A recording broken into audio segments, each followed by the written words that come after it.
For years, I swore by OneNote. It was simple, clean, and came bundled with Microsoft Office. But then Notion entered the scene and suddenly taking notes felt like using a typewriter versus an iPad Pro. So I decided to put both to the ultimate test, 1 full week using OneNote only and 1 week using Notion only. Here's what I found. OneNote is the quiet kid in the corner. It's unassuming, reliable, and always has something interesting to say. The biggest win for OneNote is speed. It launches fast, works offline without a hitch, and feels like a real notebook. You can quickly jot down meeting notes, sketch out ideas, or dump thoughts without worrying about structure. If you work in a corporate setup or use Outlook and Word often, OneNote fits right in. It's where work happens. For me, this was the equivalent of using a pen and paper notebook. I could easily whip it out during a call, take notes, and go back to it later. The notes synced across my devices so I could review and edit on the go. It's a great tool for capturing ideas quickly and staying organized in a low-key way. Notion, on the other hand, is the loud, vibrant kid in class. It's flashy, a little intimidating at first,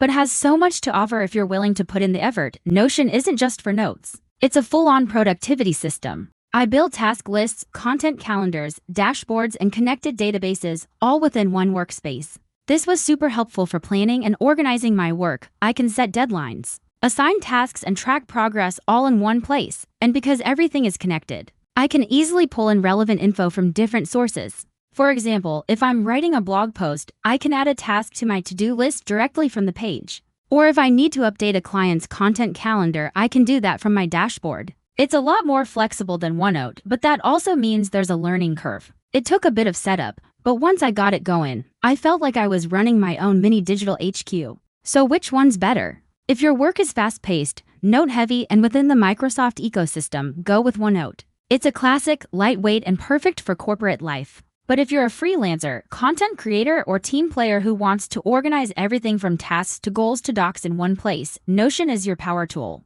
Bottom line, OneNote is a notebook, Notion is a workspace. Choose based on how you work, not just what looks cool.